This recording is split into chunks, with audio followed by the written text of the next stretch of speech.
through the treeline. Their phones kept receiving photos of their campsite taken from the treeline. Emma was the first to notice, swiping through the gallery with a frown. The sun had set hours ago, leaving the clearing around their small dome tent a pool of shadow, interrupted only by the flickering light of the campfire. She held up her phone, the screen illuminating her face. The first image was grainy, dark, but unmistakable. Their tent, the fire just beginning to sputter, seen from the dense line of trees bordering the clearing. "Did one of you take this?" she asked, voice low. The wind carried the rustle of dry leaves, brushing the branches like fingertips across skin. Her friends shook their heads, faces pale in the orange glow. "No one's back there," Matt said. His voice cracked like a twig underfoot, betraying the tension. Emma turned the phone around. The second photo arrived almost instantly. The angle had shifted slightly, closer now, showing the edge of their tent, the zipper faintly open.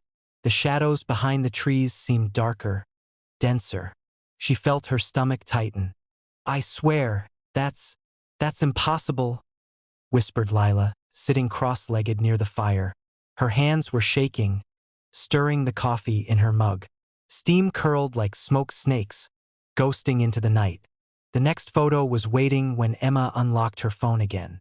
This time, the treeline had receded, giving a clearer view of the tent's front. But a shape crouched just beyond the firelight, indistinct, hunched.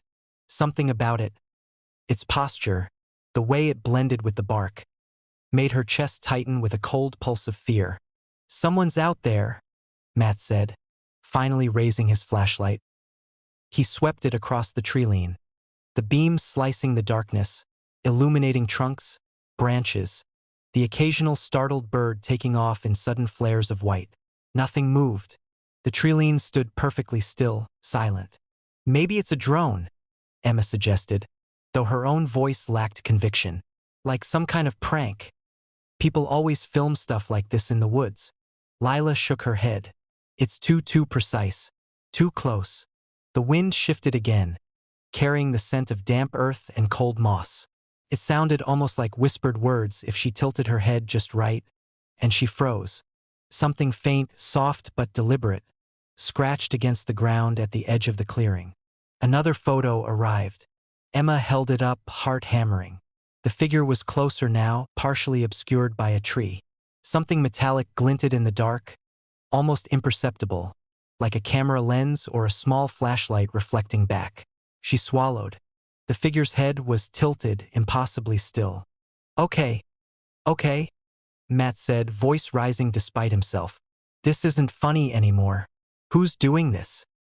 He stepped back, tripping over a root, and the sound echoed unnaturally in the quiet night. They all flinched, instinctively looking toward the treeline. Nothing, but the air felt wrong. Every shadow seemed to flicker and move with its own intent, every rustle of leaves a signal of presence. Emma's hands were clammy, her breath visible in the cold night air.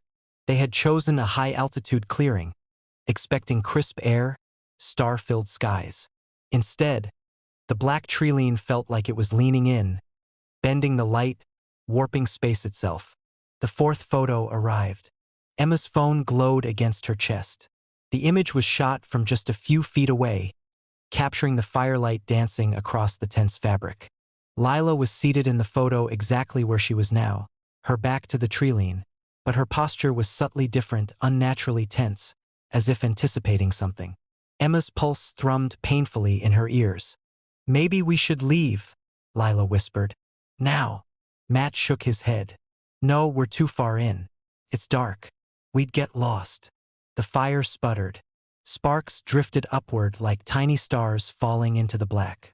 Somewhere beyond the clearing, something shifted. A low snap of branches, deliberate, measured. They froze, listening. The sounds didn't come from one spot, but several, circling the perimeter in silent rotation. Another photo arrived. This time, the angle was impossible. It was taken from inside the tent. Emma froze. They had not left the tent since nightfall. No one had entered. The zipper was closed. And yet, there it was. A view of them sitting cross-legged around the fire, unaware. Their shadows stretched grotesquely across the canvas. Lila's hand trembled as she reached for the tent flap. This isn't real. Nobody can be in the tent. Emma's stomach churned. The hairs on her arms bristled. She knew, with a sudden, suffocating certainty, that whatever was taking these photos had been there the whole time. Watching, waiting, invisible in plain sight. The next photo hit their phones simultaneously. All three glanced down. The image showed the inside of the tent, empty, the sleeping bags neatly laid. But in the corner, just at the edge of the frame, a pair of pale, reflective eyes glinted back at them. They didn't blink. They didn't move. They just watched. Matt grabbed a flashlight, swinging it around frantically. The beam caught nothing but leaves, bark, shadows. The clearing seemed to have contracted, suffocating them. Each gust of wind sharpening the smell of damp pine needles and decay. And then they heard it.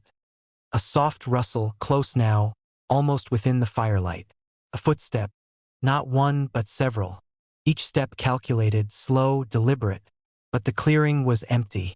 The final photo arrived. All three phones pinged at the same moment. Emma's hands shook as she unlocked it. The photo showed their campsite, but the perspective was horrifyingly close, inches from their faces. The firelight glinted off something long and thin in the foreground. It was their reflection. And behind them, just outside the frame, a hand pressed lightly against the inside of the tent wall. No one spoke. The wind died. The rustling ceased. Even the fire stilled, as if the world itself was holding its breath. Emma realized then that they weren't looking at the Trilene anymore. They were looking at someone or something that had been inside all along, just beyond the flimsy fabric of their tent. Her phone buzzed again. Another photo. But when she opened it, her stomach dropped. It wasn't a photo at all. It was a close-up of their faces. Wide-eyed, terrified, pressed against the screen of her phone. From behind them, a shadow loomed in the tent, impossibly close. The eyes met hers. Too bright, too knowing. The Trilene was irrelevant now. Whatever had been watching from the edge of the clearing had been inside the tent all along.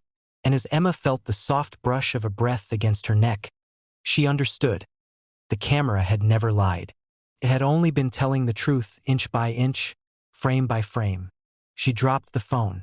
The screen shattered against the hard earth. In the dark, she felt a weight settle beside her. A hand, not on the tent wall, on her shoulder. She screamed, and the Trilene watched. Mirror Camp. They discovered a campsite identical to theirs. It was there in the clearing, half hidden beneath a curtain of thin fog and the skeletal branches of dead oaks. At first glance, it seemed ordinary. A small dome tent, green canvas dulled by rain and mildew, a smoldering fire pit ringed with blackened stones. But the closer they came, the more wrong it felt. The tent's fabric was mottled with decay, its zipper jammed open like a mouth frozen in a silent scream. Lena froze. That's our tent. Matt stepped forward, boots crunching on the frost-stiffened leaves. No way. Look at the fire pit, it's cold. No one's been here. But the smell told them otherwise. Damp canvas, smoke clinging to the earth, the faint tang of recently boiled coffee. The wind shifted, carrying the subtle, unsettling scent of someone else's presence, mixed with the faint iron of blood. Or maybe it was just sweat, left behind too recently. Everything about the campsite was eerily familiar. The same bright blue sleeping bags, the same insulated mats, even their exact backpacks, corners scuffed in the same spots from travel. Lena knelt, running a finger over the zipper of a backpack. The wear pattern matched hers exactly. "This is impossible," she whispered, her breath fogged in the cold air. The forest around them was silent except for the occasional rustle of leaves, but each sound felt amplified, deliberate. Matt's gaze swept the area. "Look at the fire pit. The ashes are still warm." He reached toward it, pulling his hand back sharply. The heat lingered. Someone had been here recently. Lena stood uneasy. She stepped toward the tent flap. It smelled of mildew and wood smoke, but there was something else beneath it, something faintly metallic. She shivered. It's like, they know we're here. Matt's hand went to the pocket of his jacket. His phone buzzed. No signal, just an alert from the GPS. It showed 2 locations. Their original campsite and this one. Both marked camp.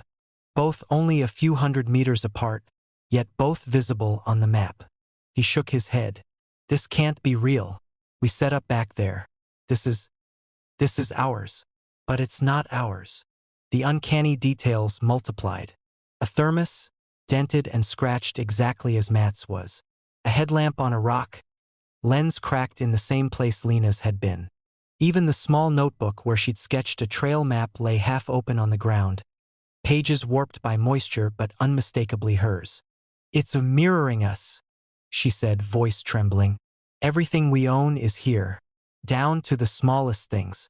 Someone's watching us. Someone knew everything about us. The forest seemed to lean in, the shadows between trees stretching unnaturally. Time felt wrong. Moments skipped. 1 second, the sun was low, brushing the fog with pale gold. The next, it had dipped completely below the horizon, leaving them in twilight. Their watches disagreed. Lena's read 5 minutes past 7. Matt said nearly 8. Both had felt like hours. Matt crouched near the fire pit, brushing aside damp leaves. Someone left tracks. He pointed at footprints pressed into the wet soil around the duplicate tent. The prints were small, indistinct, but unmistakable, human. Too small for Matt, too big for Lena. They were perfect, like someone had tried to imitate them. The sense of being mirrored crept in. Lena noticed that each time she moved, a branch behind the tent seemed to snap in response, a leaf twirling to the ground almost deliberately. Every sound she made, the snap of a twig, the crunch of frost underfoot, echoed differently, as if the forest itself was listening, copying, calculating. Her stomach twisted. We need to go back. Now. Matt shook his head. We can't. I don't know if we can find our campsite anymore. They turned to leave, but the path seemed wrong. Trees that should have lined the trail weren't there. The ground undulated oddly, roots forming shapes that seemed familiar yet impossible. Their original campsite should have been visible through the clearing, but it wasn't. Only the duplicate remained, tent sagging under the weight of its own mildew, fire pit cold again, as though hours had passed or minutes, but nothing had changed. Lena picked up her backpack to check her gear, but every pocket held the duplicate's contents. Her notebook, her jacket, even the small keychain Matt had given her. Her reflection in a small puddle nearby made her stop cold. Her face was pale, eyes wide, but there was something wrong. Her hair fell differently, her posture slightly off, as if a mirror version of her had been folded and pressed against her skin. Matt stared at the tent, voice tight. It's like we're replaced. A low rustle behind them made both spin. The trees swayed, branches brushing like fingers against one another. Nothing emerged. The air grew colder, tighter, pressing against their lungs. Lena noticed a sound. A faint dragging, rhythmic, almost too soft to hear. She glanced back at the tent. Inside the doorway, a shape crouched. Not solid. Not quite there. But the fabric shifted with the impression of a human body, and a cold whisper seemed to scrape across her mind. Leave or join? Matt grabbed her arm. We have to get out. They ran or tried to. The forest twisted unnaturally. Familiar landmarks inverted. Rocks they'd memorized as markers now loomed like monoliths.